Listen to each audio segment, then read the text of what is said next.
Good morning or good afternoon. It is exactly 10 a.m. Pacific Standard Time here in Seattle. So welcome to Event Goals, how to build fully integrated campaigns before, during, and after an event to drastically improve ROI. Good morning. Pleasure to be here this morning. And as it turns out, I'm actually at an event right now, sitting in my hotel room, which is blurred out behind me. So have some real-time feedback to give everybody here in terms of sort of the state of the union. It's very busy here, and things are back, definitely. So I'm the founder and chief revenue officer here at Versium, and Versium's a data technology company that helps marketers become more data-driven on their journey. And really, we think about that as three phases, right? We go in and we help fix or clean or prep first-party data to make it more valuable. We enrich it with additional data elements, both contact data elements and insights data, to help improve marketing reach and help our customers understand their customers.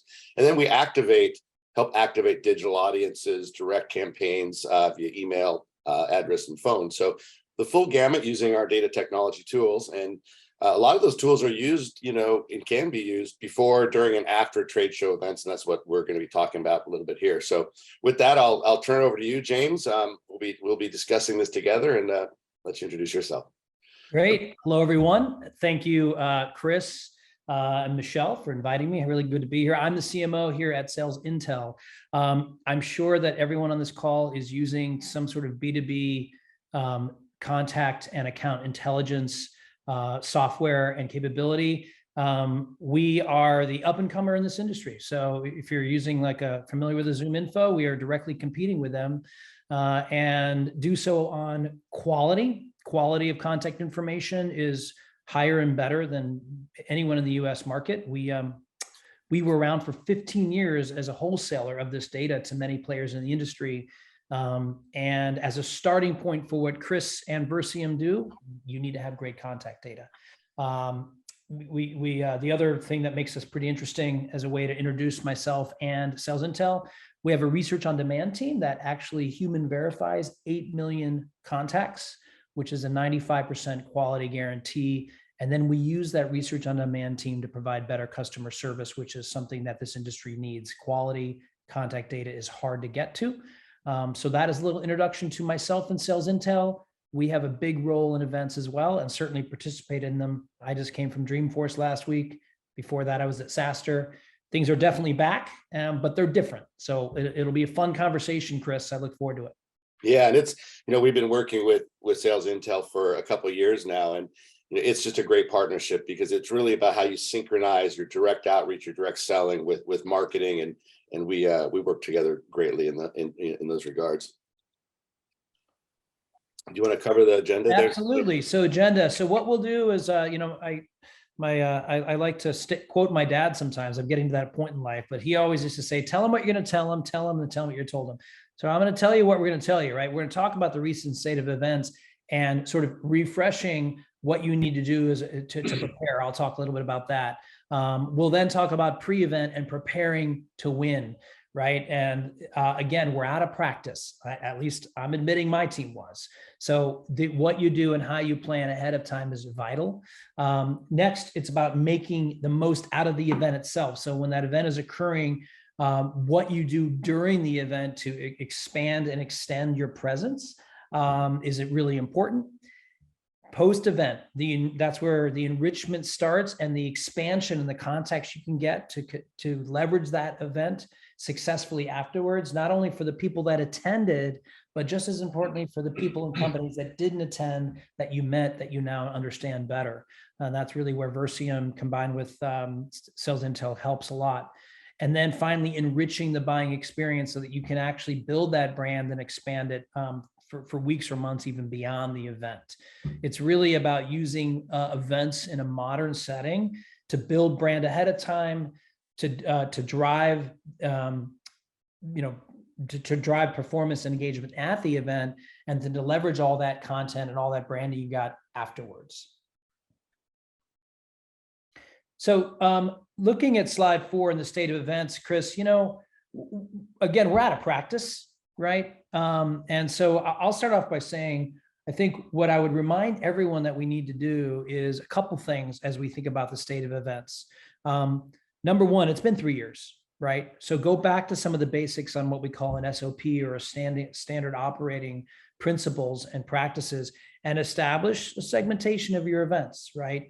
All the way from tier one, where you have a booth, a speakership, a team going on the ground, all the way down through a lower tiering where it may just be an account executive attending, right? And make sure that the handshake and the agreement between marketing and sales is well understood, who does what, when, and where. But that, I guess, those standard operating principles and procedures and what you do before, during, and after, and how you segment those events is, I think, a really, really critical part of how you think about the state of events. And then I think the other big change is the hybrid nature of events now, right? So we clearly have a hybrid world that has, emerged. And Chris, I think it'd be interesting for you to talk about it, given you're at an event, and anything you're seeing about the state of events from your end. Yeah, I think definitely events are back. That was one of the, this is the first event I've been to in quite a while. And so one of my goals, aside from, building relationships with potential customers and things of that nature, was to assess, what is the state of the union when it comes to live in-person events. And definitely they're back. There were a ton of people. I talked to a lot of people at booths to see how it was going, and the consensus was, it was very effective. One thing I noticed, kind of to the second bullet point there, in terms of, we've done a lot of these webinars, just like we're doing right now. There's been a ton of Zoom meetings. One thing that really caught my eye is that a lot of people were taking videos and, interviewing customers, and there was some content being created during the event that I'm certain will be repurposed in sort of virtual meetings, and even the sessions that took place, they were all being recorded for later consumption. So I think this new world of virtual meetings, webinars, and these types of things are now kind of merging with some of the things we see in the events.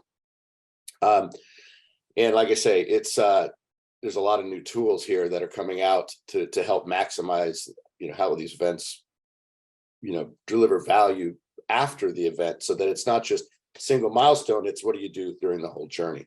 And I'm assuming you saw some of those same things during your recent. Yeah, I think I think you hit on the critical change, is the fact that we now have a Zoom and video and audio world that has emerged in a more pronounced way than ever, right? This notion of hybrid. I think it actually gives events a new and enhanced role, frankly, right? A greatly enhanced role by virtue of what you just described. So even though attendance, physical or human attendance is I still think lower, right? I mean, I was at Dreamforce, the numbers were down. There's no doubt about it. Mm-hmm. But I think what's interesting for marketers and events now is, because we live in the world where hybrid's a reality, video is a reality, audio is a reality, what you can do well before, during, and after to actually build on that event and what occurred. And like you said, the content created and how you can amplify that and expand it, I think is something that for me is the big change that everyone needs to understand better and rally around. Right. So it's not just about how many booth scans you got per se. I think it's also about your ability to leverage that event to build brand beforehand, amplify during, take the content you created, amplify it afterwards, and make the event itself a lead generation and brand building activity in a way that I don't think we had the power to do before the pandemic.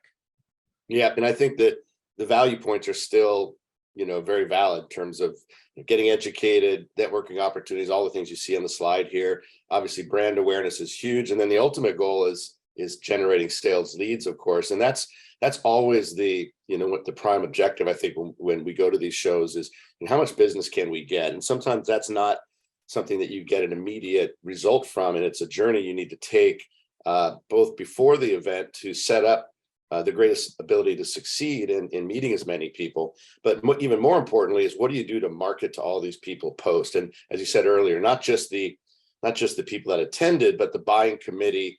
Now they've established some awareness of your brand from a show. How do you continually throughout the year continue to message to these folks so that you do get that business? Yeah, so let's start at the beginning and before event. obvious, but I think and we're out of practice. And this is where I'll go back to the point I made, segmenting and understanding 6 months to a year out, how much capacity do you have, right? What are the various segments of events that you and your team see on the horizon? And then what's I think the appropriate way to organize yourselves and agree to those SOPs, right? I think that's the most important part about the pre-event process. So for example, on my end, I look at essentially 4 tiers of 4 segments of events, all of them with different operating procedures, right? And how we pick those shows and how we invest leads directly to that pre-event planning process and the value we expect out of it. So something like a SaaStr or Dreamforce that I just came from, we had a booth, we had a presence, we had a team on the ground, we had a speaking role in those events. That is essentially requires the most upfront time and has the most opportunity for me to build brand and drive awareness. Marketing plays the heaviest role in that in terms of the internal alignment with my sales teams. I think there's other tiers as well, right? There's a middle road where we might have a booth and might be attending, but we're not speaking. Now my content creation opportunity and my ability to amplify that before the event is diminished a bit. I can certainly talk about being there, but I can't necessarily talk about a partner event or a cocktail party afterwards, or a speakership that I'm doing that can drive brand. It's actually possible with good pre-planning to drive leads and demos and get business before the event even occurs, just by virtue of good organization before the event, right? And then, of course, the other points on here, Chris, that I'll turn over to you in a minute. I think there's a lot of appetite out there to go back to events, but you still need to have the discipline to pick the right show. Don't let your sales team get enamored, right? Get enamored with driving you to events that don't really fit, right? The ICP, the attendance, the firmographics. So I think, Chris, what are your thoughts on this particular area as well? Yeah, I mean, I think that's, we're going to get into it in a couple slides in terms of how you can really determine does your ideal customer profile, are they in attendance, right? What are some of the things you can do to understand from past attendees, the characteristics of the companies? Are they in the verticals you want to market to? And how do you get that intelligence? And that kind of comes back to data. So we're going to cover that in a couple slides in terms of some of the things you can do to understand in more detail here in a moment. And then we move to sort of during the event, right? So obviously you want to do as much as you can prior to, to make sure that you're going to the right show, to make sure that you're doing some marketing in advance so that when you're there, people have heard of the brand. There's nothing, I was walking around yesterday and somebody, one of the questions you guys, how long have you guys been around? And there's some companies that are just startups that are going to the show trying to drum up business. And if you've been around a while and you've got an established brand, you want people to know who you are. The more they know about you, and if it's a new event particularly, but if you've gone to it regularly, then maybe they've seen the brand there. But the more you do prior to set it up, it works. But then during the event, letting people know, what you're doing, if you're speaking, what are the activities at the booth. Obviously, you want to drive people to the booth. I noticed there was another thing on this show I thought was interesting, and this kind of speaks back to some of those virtual activities I mentioned, is that people were giving presentations, like little mini speaking engagements at their booth. And it was, at first I was like, that's kind of a distraction, to other booth attendees, but the other booth attendees that were neighbors didn't mind it because it brought a bunch of people towards their area. And so I saw this happen many times, and I hadn't really seen that before, where it was sort of a little mini speaking engagement. A bunch of people came in, question and answers, they recorded it, and then they created content that they'll use in later time. So all of these things keep the momentum up. We always try to time press releases so you get some media coverage during the events, anything that builds awareness, gets people's eyes on content, things of that nature.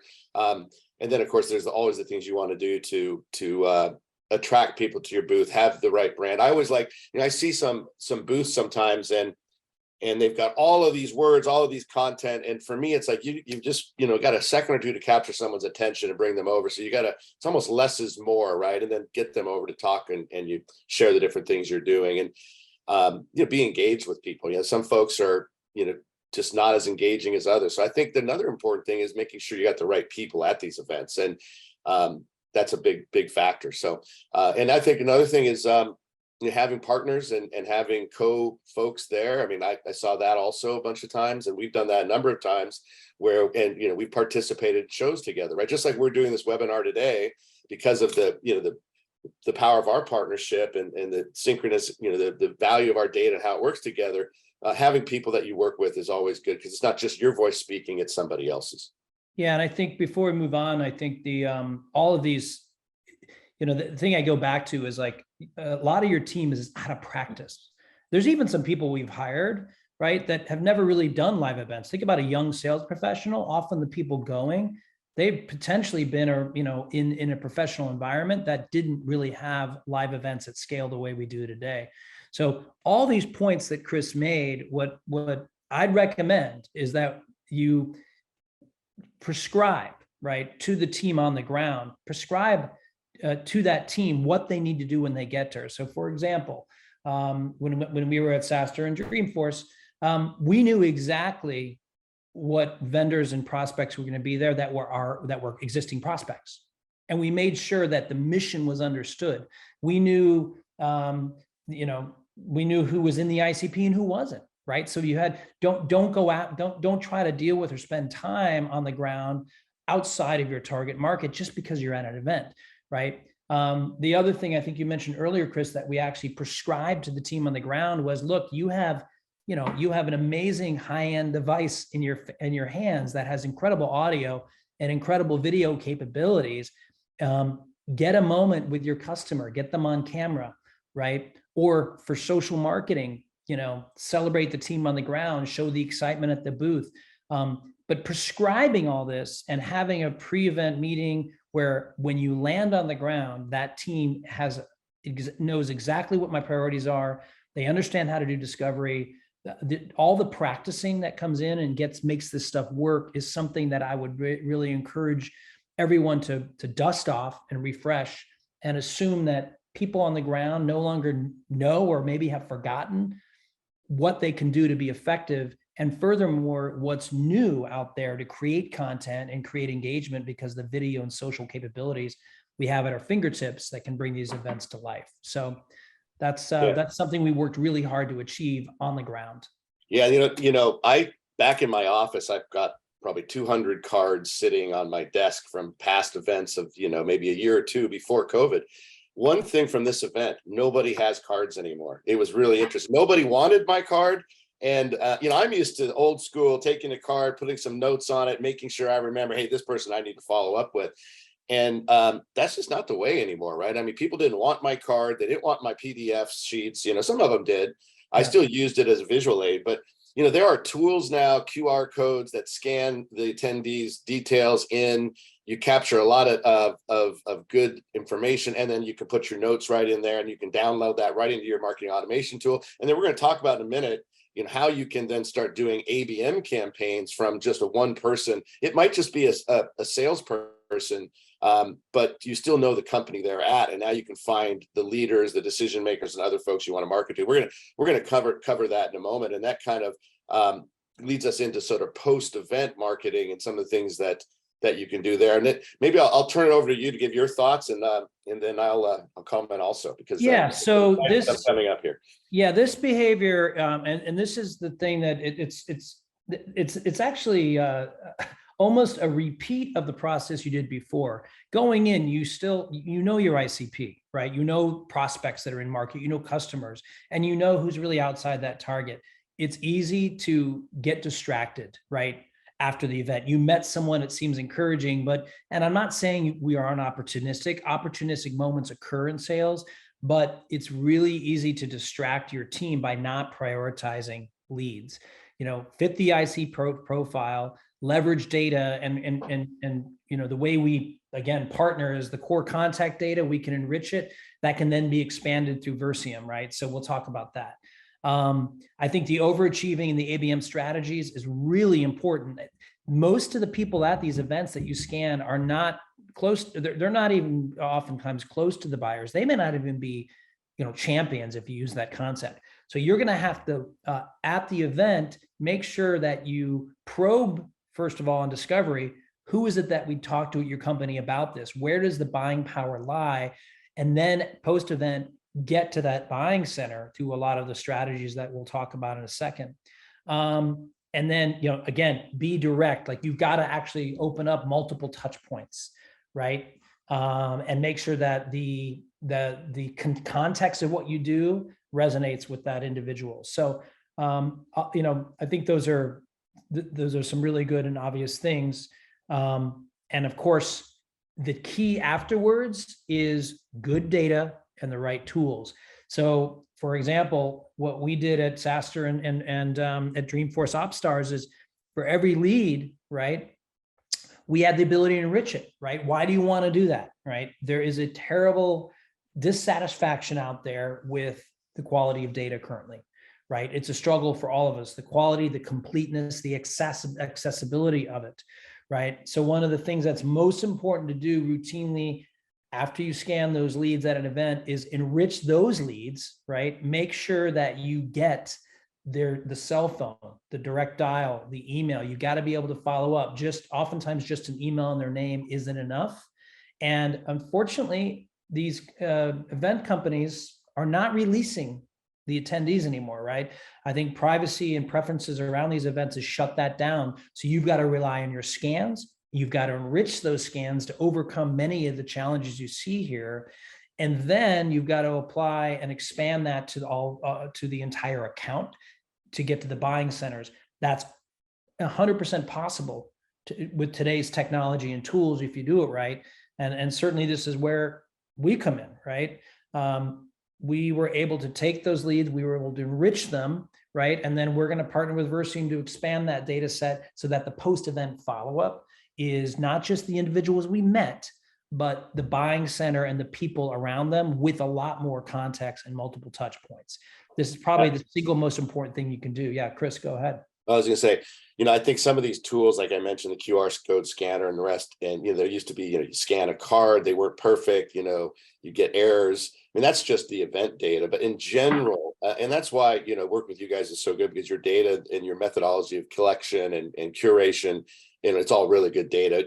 The key to all marketing, whether it's before, after, during an event or any activity, is capturing and continuing to use good data. And when we think about the partnership between SalesIntel and Versium, you guys have really good direct data, so that when, if you're at an event, you find one party and then you want to find additional people, you can get those emails, you can get those phone numbers, you can start outreaching to additional folks with high degree of accuracy. And then at the same time, we're going to get into in a moment, what are some of the things you can do from a marketing perspective to complement the direct outreach. But the key is obviously knowing who you're talking to and being able to reach them.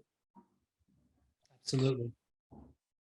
I think when we think about going back to ICP and how do we ensure, are we going to the right events? One of the things we really do is we do get a list of folks who have attended in the past in terms of companies. They don't give out the list of people, but you can do a firmographic append to those businesses where, you can assign data elements to the business. So you might know the business name, and maybe there's a list of 100 or 1,000 businesses across a set of events you want to go to. What industries are they in? Like private or public, and what are the characteristics in terms of employee count, revenue, geography, tech stack, these types of things. And the key thing here is first to understand your best customers. Who do you want to sell to? Who's generating the highest value in your organization? And assigning these same firmographic data elements to your existing good customers, understanding, hey, what is my ICP or my ideal customer profile based upon these attributes? And then do the same thing to the businesses that are in attendance. And if they're not lined up, maybe you shouldn't be going to that show. And this really gets back to the power of data and understanding your customer. Yeah, and I think that what you said at the end there is really the key for me. This data is now available in a way that allows you to literally define I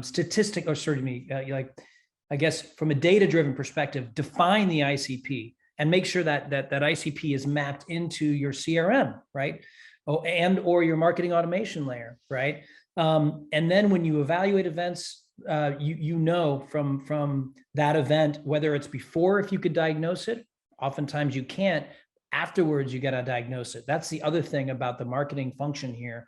Looking at those scan leads, looking at the companies, making sure that this data is armed within your CRM and your marketing automation layer, so that when you come out of an event, you look at what you scan and you say, hey, 30% of these companies were in our ICP, or 0% were in my ICP. Well, guess what? Next year, probably not one you should be sponsoring, right? Send a salesperson to just wander the floor and do that, but don't necessarily sponsor.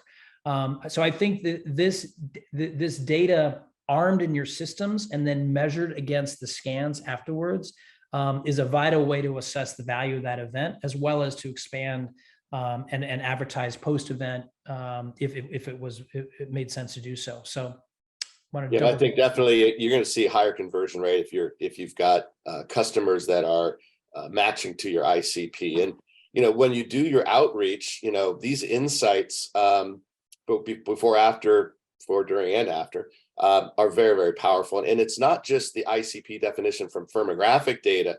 There's also the demographic aspect. And we got to really, people sometimes forget, we are all people here, and it's people at these shows. Your customer are people. It's all people that run the business. And we like to think of a person as a human, who it's a person. They may be a business person during the day and a consumer at night, but they're still a human being in terms of their demographic characteristics. And so not just understanding the characteristics of your ICP from the standpoint of the business profile of the company, employees, revenues, industry, but who's in attendance from a perspective of demographic profiles, right? If it's a show where most of the attendees are men under 35, you might have different swag than if it's women over 40 or something, and just the nature of characteristics. They have kids in the household, so really understanding the person will help you better align with that relationship building.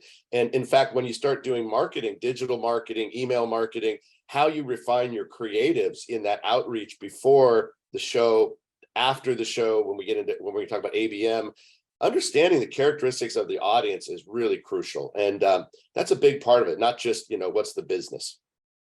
Yeah, and I think you hit another critical point about what's changed in the data. So again, the events used to just often released for sponsors attendee names, right? So they don't do that anymore. But what they do ahead of the event is, and certainly after the event, is tell you often what companies are going to be there. And then they give you the demographics of the attendance base. That information, right, can be leveraged to get to actual contacts using the tools and capabilities out there. Who's likely to go, right? I can stripe that into my CRM, get the list of contacts, enrich it with the contextual data here on the right side that says it's not just X number of people from Versium, but it's actually Liz Smith, who's 32, who has 2 children, right? And you can actually get that enrichment even before the event and sort of overcome some of the limitations of these events not releasing lists ahead of time. So, and then when you show up, like you said, your experience in your context is much better because you have some sense of who's going to be there, what companies are going to be there by virtue of the data you get from these event companies ahead of time. Yeah, and I think, it really starts with this contact data that you see, emails, phone numbers, addresses, and that's really what you guys specialize in at a very high degree of accuracy, because that's the crucial part for outreach. And then what we have the ability to do is to take, and we do some similar things in this regard, is just to take that simple contact information and associate these attributes that you see, the demographics, the firmographics, and that's part of what we do together here with some of our tools to optimize the understanding of the target audience and to help with the creatives and these types of things. So, but it does really start with that capability is really amazing. So I think you're going to talk a few minutes about how that can occur to impact pre, during, and post-event expansion of the brand and the lead flow, which I think, again, if there's one thing to take away from this webinar, it's that capability that didn't exist 3 years ago, right? To expand that event into something more than just the event itself, but all the content around the event. And the enrichment capability and the expansion you get when you're doing your marketing. Yeah. And I think, I'm sure a lot of people have heard of ABM, account-based marketing, where really what that means is you're marketing to the entire organization, the buying committee, not just the user, the decision maker, the financial approver, the executives. There's a whole, I'm going to show the slide right here. The B2B buying journey is very complex. And there's a lot of stakeholders that approve budget. The people that are going to use the tool want to understand how it works. I mean, there's an entire committee within the organization. And so when you go to a trade show, as you said earlier, it might just be a sales and marketing person there, maybe one executive. It might be 3 or 4 people, maybe only 1 or 2 people. And when we think about how you accelerate and remove friction from the selling process, the more people within your target prospect that knows about your organization, that's heard of you, that you've educated about the things you do with the content you create in your marketing channel, the more likely they are to engage. And so before the event, what ABM really means is we can find all of these people at the organization. You start with one contact. Maybe you got that contact from SalesIntel, or maybe you got it at the trade show. If it's before, after, and during, you want to take that one content and expand it to everybody else within the organization. And that's where it gets really powerful in terms of accelerating sales. And when you do that, and I mean, this is just a screenshot of our ABM tool, you start with one person or business domain, and now you can select by department, by role, by job title, by function, by geography. And then we find all these additional people that you can market to. And that's really important in terms of how you accelerate that selling activity. And I know you guys have a lot of this contact data also. I'm assuming when you work with your clients, obviously, getting these people's contact information is important, but you've got to be able to reach them, right? It's got to be accurate. And I know you guys have a lot of this contact data as well. And so I'm assuming you guys have people that are using that for ABM outreach, direct outreach, not just marketing, right? Yeah, no, again, it's the pre-post, it's the pre, during, and post impact of taking a little bit of data and making it broad. I think, as you mentioned, Chris, because a lot of times what happens is somebody in that broader organization is a decision maker or interested in something, and they'll notice, oh, Versium's going to be, at the event you're at, or SalesIntel is going to be at SaaStr, right? And they'll ping the marketing team, or they'll ping the BDR team who's going to be in attendance. Hey, make sure you talk to the SalesIntel guys, go to their booth. That kind of impact is actually what you get when you take a little bit of data, you expand your knowledge of it, you put context around it, and you will often find the buyers or someone in that ABM footprint that is interested, or that is aware, and will send the attending team on the ground on a mission. Right. And how many times you've been in a booth where someone comes up and says, oh, so-and-so at my team asked me to stop by, talk to you guys, get a demo, blah, blah, blah, blah. That's what you want. That's the impact of that expansion pre-event. And certainly it works as well after the event. Yep. And I think we're going to switch here topics a little bit over to what I like to call the B2B marketer's dilemma. We talked a lot about outreach before the event, during the event, and after. And after is an ongoing process. And one of the biggest problems from a marketing perspective, and this is where the partnership between a SalesIntel and Versium works very well. All this contact data is good for direct outreach, direct email, phone calling, the rest. But what happens when you want to launch a digital campaign? Whether you're uploading that data to cookies until they go away, or you're using Facebook, LinkedIn, or Google, all of which allow you to upload lists of people you want to put digital ads in front of. So you want to put that content in front of the people to educate them about your brand. You want to continue to reinforce messaging after the event. The problem is the entire ad tech ecosystem was designed to market to consumers. So even LinkedIn, which is a B2B networking site, 75% of those profiles or accounts are mapped to a person's personal email. It's even worse, obviously, in Facebook being a consumer site. So when you take, and similar with broader digital, so you take that list of 1,000 or 10,000 marketing decision makers that you either got at the show, or that you're trying, or the account-based list of people you want to market to, you can't reach them in traditional digital means. It's really, you only get a 10 or 11 or 15% match rate such that you can put ads in front of those list of people. And that's one of the biggest problems that B2B marketers have had when it comes to digital marketing.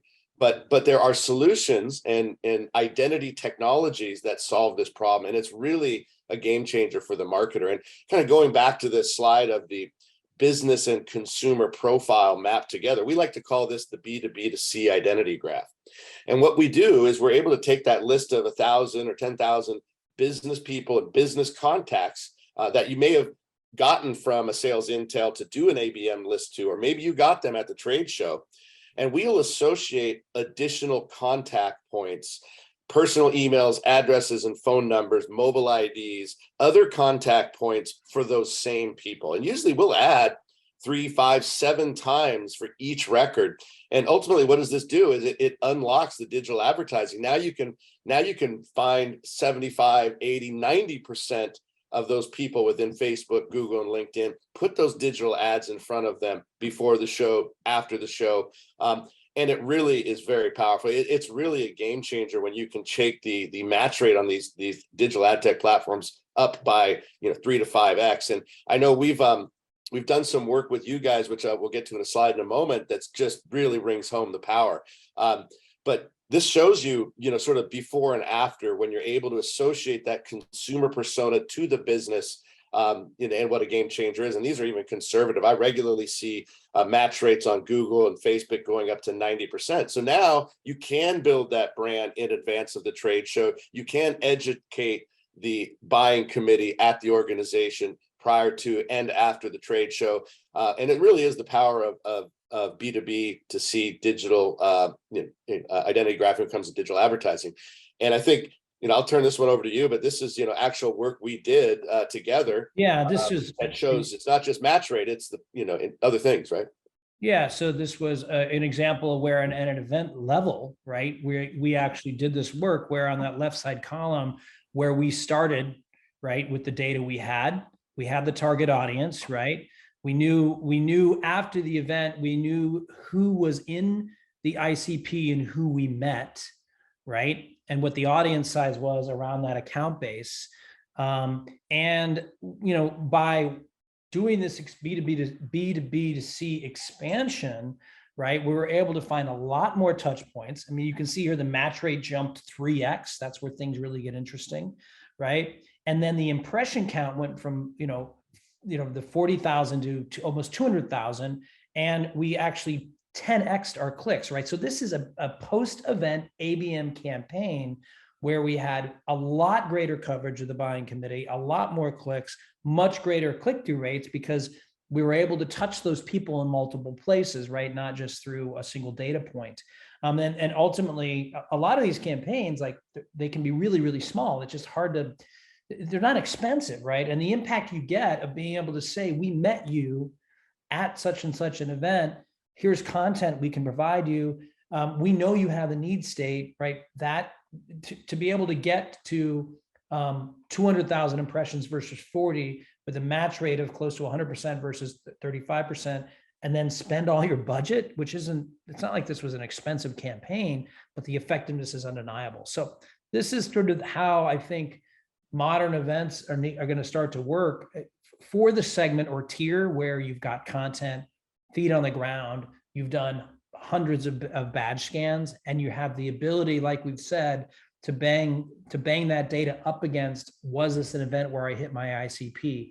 Did I find people in market with intent data, which we provide, right? And then running a campaign like this pre and post really makes your events a brand building and a revenue generation capability that goes beyond just what you do at the event and the scans you get at the event. Yeah, and just this reinforces sort of how we work together in the sense of when BDR reps, sales reps are outreaching, making phone calls, direct emails to their targets, their ABM targets, to close business from leads generated at an event.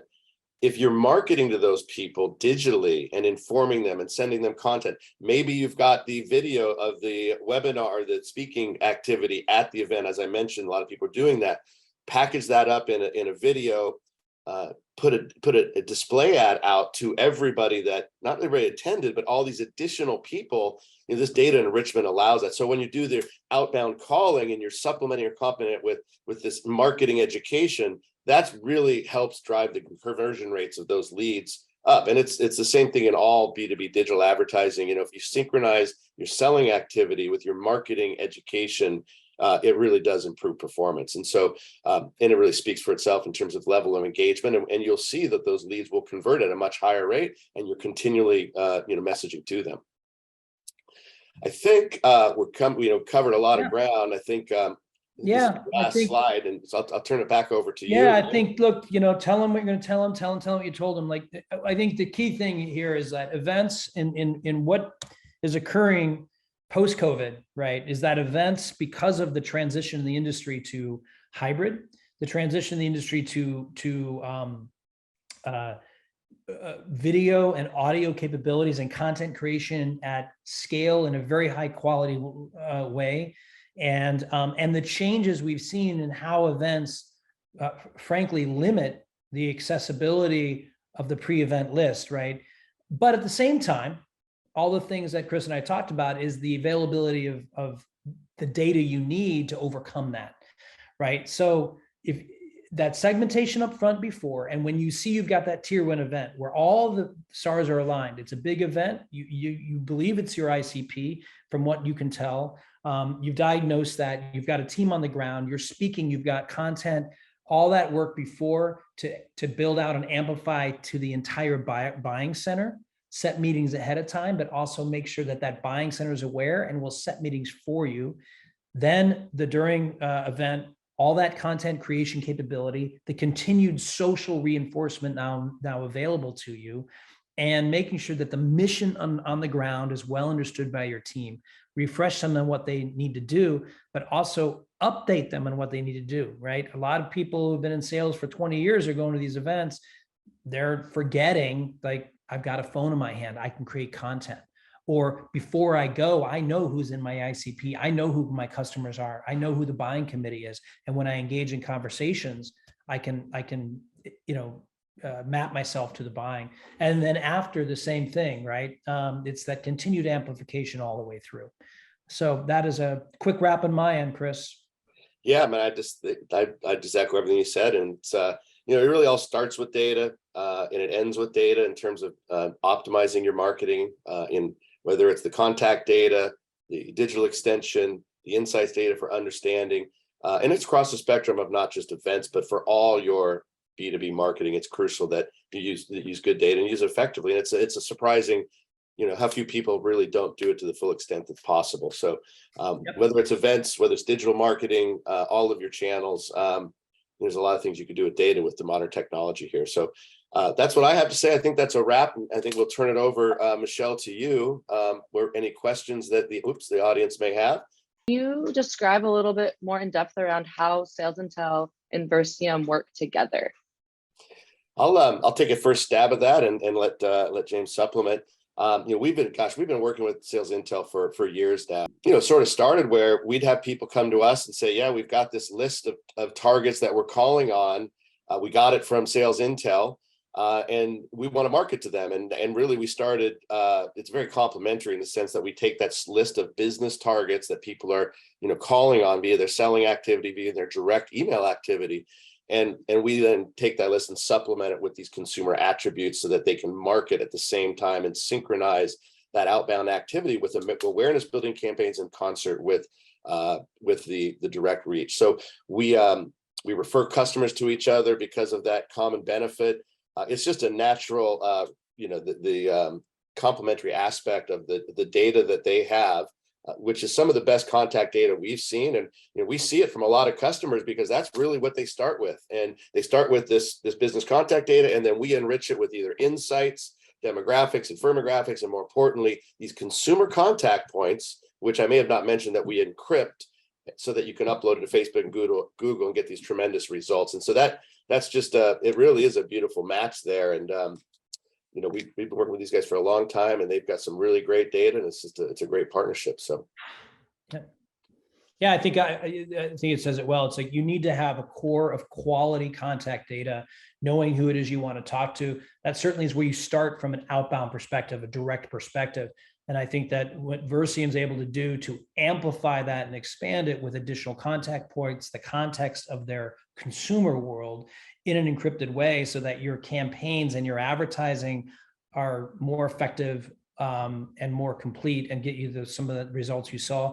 That's how I would think of the partnership in a whole. Yeah. Great. Thank you, guys. I think this question flows well with the previous. What types of contact data points are required for enrichment? Are there specific points of data that are needed to enrich to start this process? Can you guys speak to that a little bit? Yeah, I mean, I think it really speaks to sort of the data that SalesIntel has is business contact data, first name, last name, and email. That's all we really need to do some of the things we do. You could just, in an ABM campaign, you obviously don't even need a person. You can just take here's the business, right? And we'll find people at the businesses. So, and in occasions, we may not have the full amount. It's just an email, right? We have partial, we can still do some interesting things, but there's phone number in there. It starts with that direct contact outreach data, emails, addresses, phone numbers. And then from there, you can get these additional contact points and insights.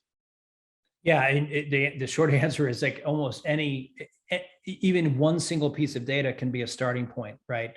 And I think that, ideally you've got their name and business email, ideally. But again, even just the company name, if you've done a good job of striping your systems with ICP definitions, right? Technographic data, firmographic data, that can be a starting point to going and getting contact data for people at those companies. That then becomes an anchor for expanding that through what Versium does, and then building out a large campaign around it. So there isn't any single starting point. I will add one thing to the conversation that we didn't cover, because a lot of the struggle becomes, when do I amp my ad spend? When do I actually talk to these companies? Many of us have it's too big a footprint if you've got a relatively scaled business or a large ICP. That's where the intent data layered into everything I described can help you. Because now if you see intent in the market, right, you can take, say, a footprint of 1 million potential companies that are your ICP and know which 100,000 are in market at that current 90-day cycle.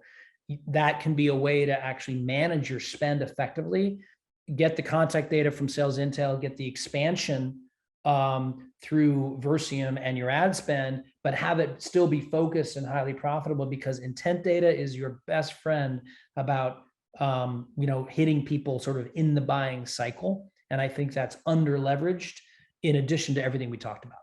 Yeah, and one other thing I'll just add, and it doesn't really relate to trade shows as much, but another thing we deal with is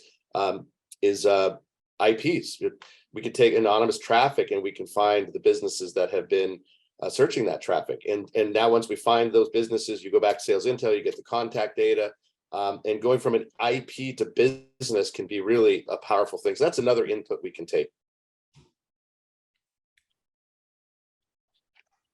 All right, it's a good one here. So often at events, I get a junior person scanned. So how do I navigate getting to the right people after the event? Yeah, so I think we talked a lot about that. I think already, but it really comes down to, you are generally going to get before the event companies who are attending, and often you get some sort of demographic read on the type of audience that's at that event. That combination beforehand, using some of the tools and techniques we mentioned, can give you a sense of, like, for company A who's in my ICP that's going to be attending, what are the contacts of people I've got? What are the titles I've already got? Now I can start to communicate to that whole committee ahead of time, right? And then at the event, when you scan that individual, you have that context. You might even have a couple names, right, that you know of, right? So this is where really being having that planning and that process ahead of time can help you.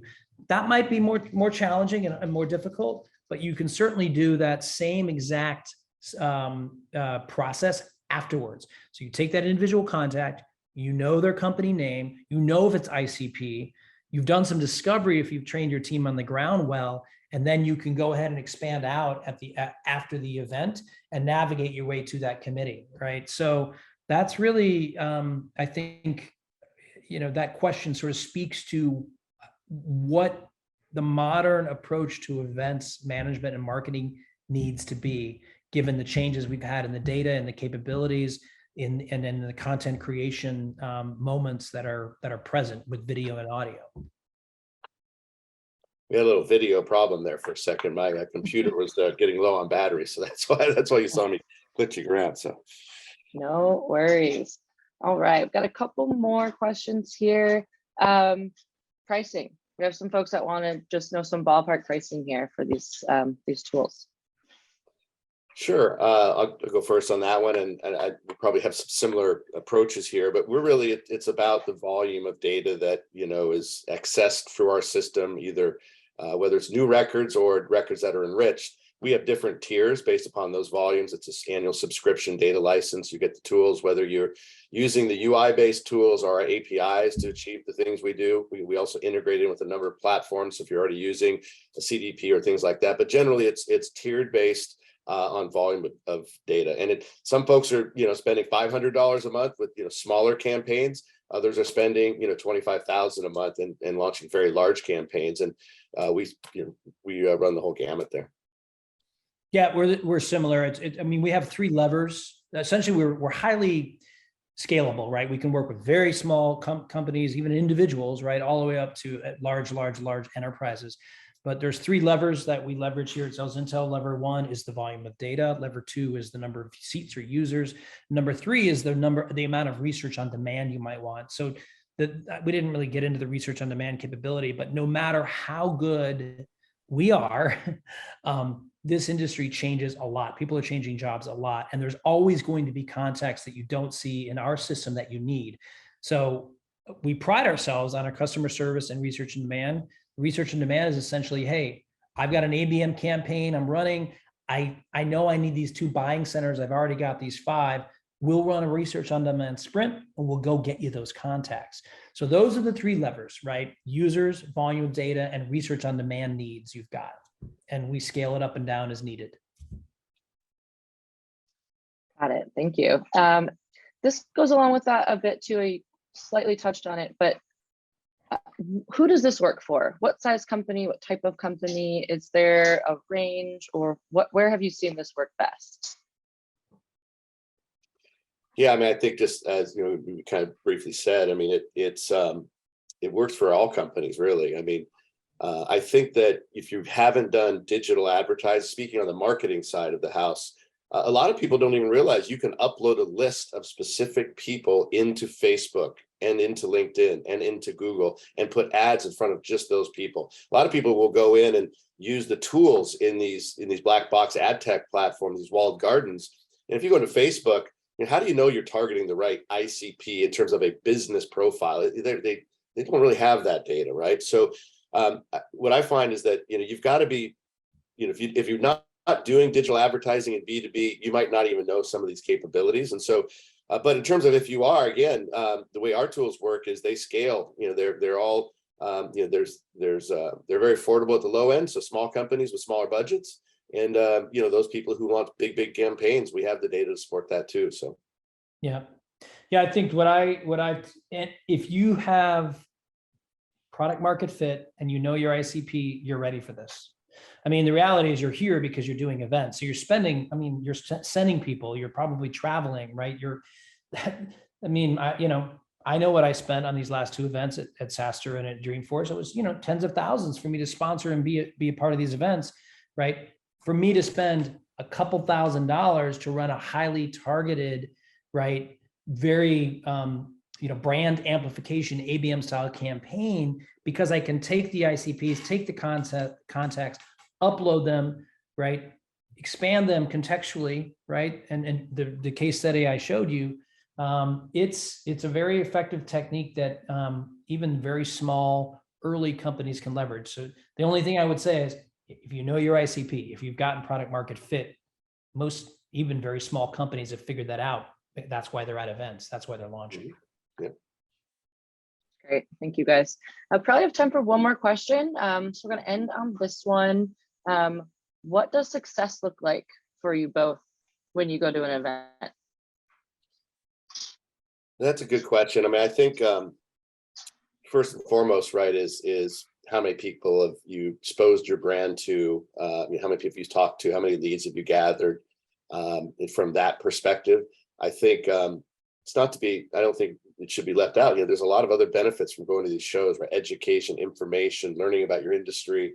Some powerful things that happen there too. So I think when you set out your goal of what you want to achieve, and it starts with picking the event, that's when you can start identifying what are the key objectives here. And if you're not thinking about what your key objectives are in advance, then you may not achieve those objectives. So I think there's networking. It goes back to that one slide. What are the benefits? Networking, brand building, education in the industry. You're building out the contacts, and then ultimately, from a sales perspective, bringing these leads into the funnel.